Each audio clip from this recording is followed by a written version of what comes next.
Hi, so my name's David Hunter. I'm CEO of ADT Taxis based in Leicestershire, and my colleague here will introduce himself.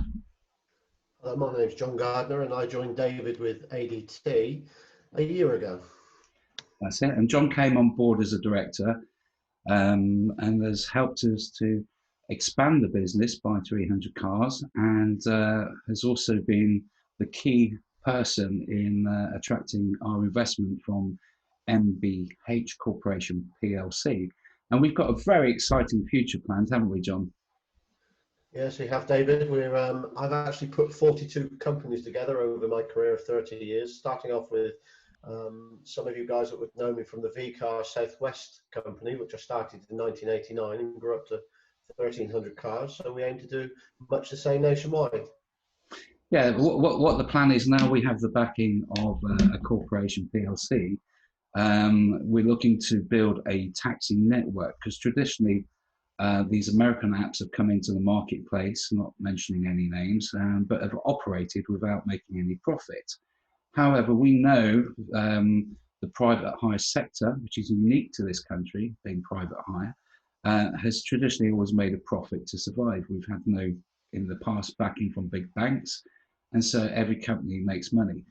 With this changing marketplace and with the new technology that's coming into the marketplace, we're now ideally set to build a network based on taxi companies that make profit and then build the technology around those companies.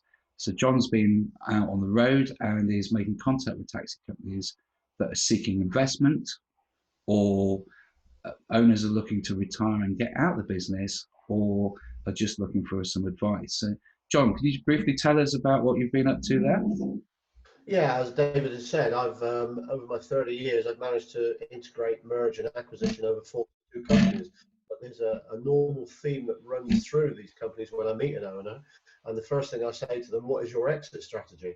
Now, most of you guys will not have an exit strategy, so MBH and ourselves with David will come along and we'll try and invest.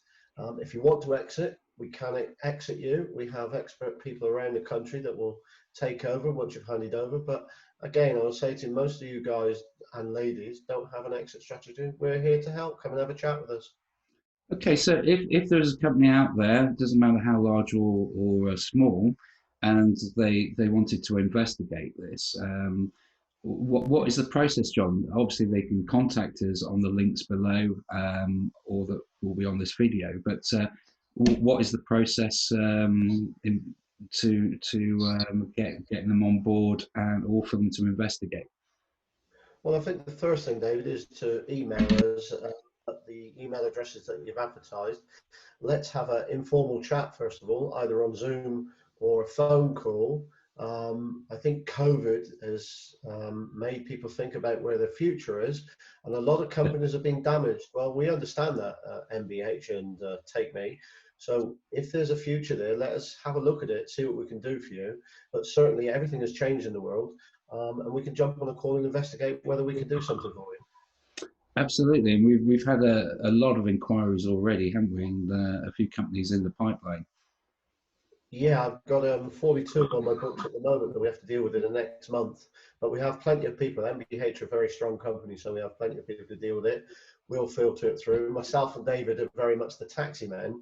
So, I started in 1989 driving up to I like the company so much I bought it type thing. So gone all the way through the ranks from drivers to owners to mergers to MDs to CEOs. So we have a fair idea of what you're going through and what your daily problems running a taxi company are. Absolutely, and well, I've been at it 18 years, and John a little bit longer, to be polite. And so when you first started, John, it was paper and pen and red ink for credit, I imagine.